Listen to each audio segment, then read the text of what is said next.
কিরে কি করছিস? এই তোমার জন্য লাঞ্চ বানাচ্ছি। আমাদের তো মাছ, তুমি তো মাছ খাও না, তাই তোমার জন্য ডিম। কিন্তু আজকে যেহেতু মাদার্স ডে, নর্মাল ওই এক ডিমের কারি করলে হবে।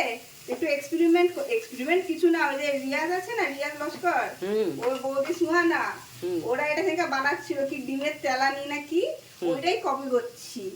ও বেসিক্যালি ডিমের এক শাকসুকা বলে আছে না একটা ডিশ, ওইটারই মনে হয় বাঙালি ভার্সন। আচ্ছা আচ্ছা, কিছুই না, মনে হয় ওটা ডিমের কারিটাই ওর ওপরে ডিম সিদ্ধ না দিয়ে বা অমলেট না দিয়ে ওটা ওই পোস্টটা দিয়ে দিচ্ছে। ও তো দেখছি কিভাবে হয়। এই তো দেখাও কি কি দিলাম। এখানে কিছু সেন দিইনি, একটু পেঁয়াজ আর টমেটোটা প্রথমে একটু ফ্রাই করে নিই। ফ্রাই না, একটু তো মোটামুটি হয়ে গেছে।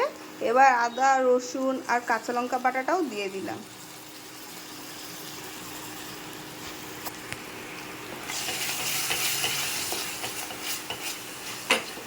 তো আদা রসুনটা তো জল দিয়ে একটু ভালো করে কষিয়ে নিয়েছি।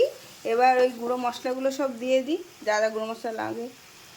ওই কাশ্মীরি মির্চ, লঙ্কা গুঁড়ো, হলুদ, নুন, জিরে, ধনে।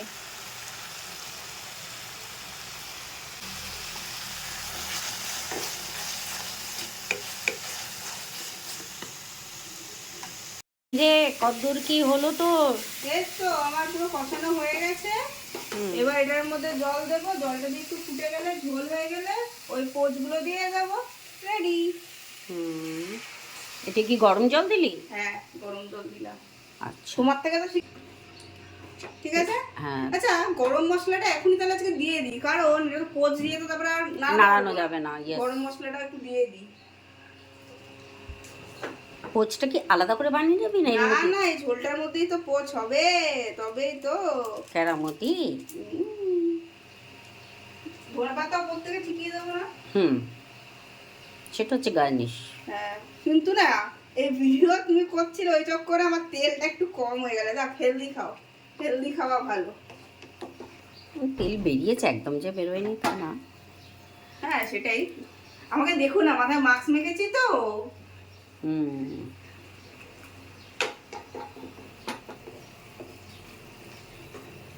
পোচটা তুমিই ফাটিয়ে দাও বাবা, আমার ভয় লাগে।